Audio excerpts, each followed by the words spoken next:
বিভিন্ন সময় কিডনি পাচারের অভিযোগ উঠেছে, কিডনি পাচার চক্র জড়িত এরকমটাই সন্দেহ হয়েছে, আমরা খবর দেখিয়েছি। কিন্তু বাঁশদ্রোণীর এক আইনজীবী কিডনি পাচারে অভিযুক্ত।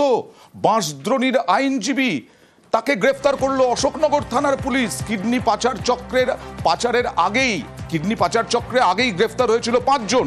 আর এই আইনজীবী কিভাবে জড়িত? জিয়াউল,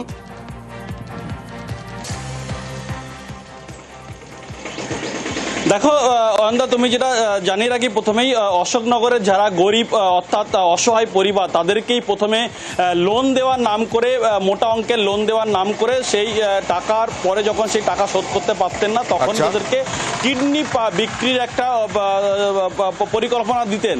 এবং সেই মতো একাধিক পরিবারের কাছ থেকে প্রায় একাধিক কিডনি সেখান থেকে পাচার হচ্ছে। প্রায় 8 থেকে 10 জনের কিডনি পাচার হচ্ছে মোটা অঙ্কের টাকায়। কিন্তু দেখা যায় সেই কিডনি পাচার চক্রের সঙ্গে যুক্ত যারা, তারা এই লোনের ব্যবসার সঙ্গে যুক্ত। এবং এলাকার মানুষ যারা বেশ কয়েকজন রয়েছে, ইতিমধ্যে 5 জনকে গ্রেফতার করা হচ্ছে। কিন্তু এই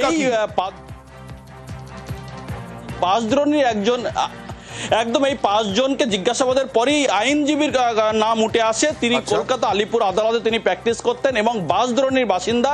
ফলে যে সমস্ত কিডনি পাচারের অভিযোগ হতো, সেই অভিযোগের এই আইনজীবী তিনি কোর্টে মুভ করতেন এবং মোটা অঙ্কের টাকা দিয়েই মুভ করতেন, এমনটাই পুলিশ জানা গেছে। এবং তাকে সন্দেহ হওয়ায় পুলিশ তাকে জিজ্ঞাসাবাদ করে এবং জিজ্ঞাসাবাদের পরেই এই আইনজীবী প্রদীপ কুমার বর তিনি একেবারে স্বীকার করেন যে এই কিডনি পাচারে যে সমস্ত অভিযুক্তরা আসতেন তার হয়ে লড়তেন এবং সব তাদের সাপোর্ট করতেন, আইনিভাবে সাপোর্ট করতেন। তার জন্যই অশোকনগর থানার পুলিশ এই প্রদীপ কুমার, কয়েক বছর ধরে আইনজীবী হিসেবে সাপোর্ট করতেন এই ব্যক্তি, অভিযুক্ত, গ্রেফতার, ধৃত, আর কিডনি পাচারে সাপোর্ট করতেন আইনগতভাবে। বাবা,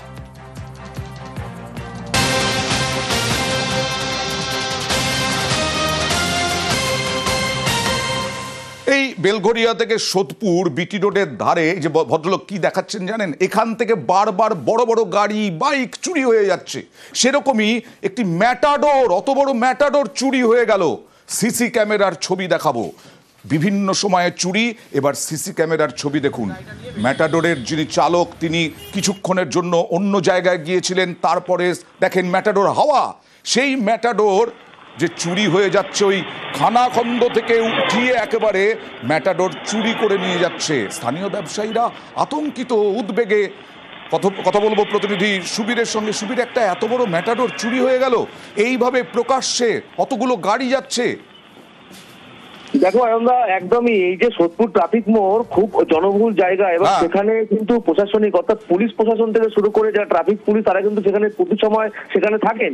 কিন্তু সেই জায়গা থেকে এই যে একদম মানে গ্যারেজ করা যে গাড়ি, সেই গাড়ি কিন্তু প্রথমে নকল চাবি দিয়ে কিন্তু প্রথমে সেই টোটালটা রেকি করে এবং সেই ব্যক্তি রেকি করার পরে কিন্তু দরজা খুলে কিন্তু ভেতরে ঢোকে এবং ভেতরে ঢুকে সেখান থেকে কিন্তু গাড়ি স্টার্ট দিয়ে গাড়ি একদম সেখান থেকে নিয়ে কিন্তু পালিয়ে চলে গেল। এবং সেই জায়গা থেকে ব্যবসায়ী যারা রয়েছেন, তারা গাড়ি ব্যবসায়ী, তারা যথেষ্ট আতঙ্কে রয়েছেন। তারা বারবার বলছেন যে এর আগেও এই ধরনের ঘটনা ঘটেছিল এবং খড়দহ থানাকে জানানো হয়েছিল। কিন্তু এই যে ঘটনা, অর্থাৎ এই যে গাড়ি একটা আস্ত ম্যাটাডোর ভ্যান চুরি করে নিয়ে চলে যাচ্ছে দুষ্কৃতীরা, এই নিয়ে কিন্তু ব্যবসায়ীরা গাড়ির ব্যবসা করতে আতঙ্কিত তারা অনুভব করছেন। তারা বলছেন যে খড়দহ থানার কাছে তারা আবেদন করছেন যাতে এই খড়দহ থানা এই চুরি বন্ধ করতে পারে কিনা।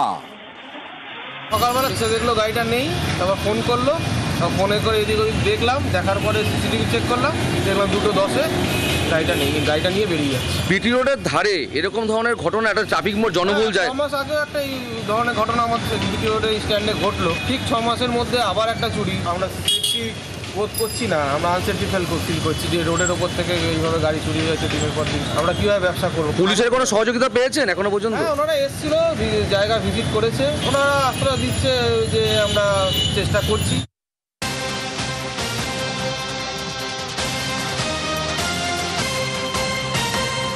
নিউ টাউন অ্যাকশন এরিয়া 1-এ অনলাইন বেটিং চক্র, আর সেখান থেকেই 4 জনকে গ্রেফতার করলো পুলিশ।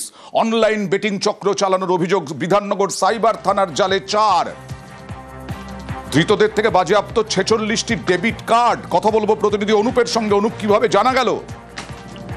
নিউ টাউন যে অ্যাকশন এরিয়া ওয়ানে একটি ফ্ল্যাটের মধ্যে কিন্তু অনলাইনে এভাবে বেটিং চক্র চলছিল এমনটা কিন্তু একেবারে পুলিশ জানতে পারে। এর পরবর্তীকালে বিধাননগর গোয়েন্দা শাখার পুলিশ এবং অন্যদিকে একেবারে বিধাননগর সাইবার ক্রাইম থানার পুলিশ তারা হানা দেয় এবং সেখানে হানা দিয়ে কিন্তু দেখা যায় যে এখানে যে অনলাইনে এই বেটিং চক্র কিন্তু যে চলছিল সেটা কিন্তু পুলিশ এক প্রকার স্পষ্ট হয়ে যাবে। সেখান থেকে যখন তল্লাশি শুরু করা হয় 46টি ডেবিট কার্ড, 15টি মোবাইল ফোন, 33টি সিম কার্ড, 2টি ল্যাপটপ এবং একাধিক পাসপোর্ট উদ্ধার হয়েছে, ক্যাশ টাকা পর্যন্ত এবং চেক বই উদ্ধার হয়েছে।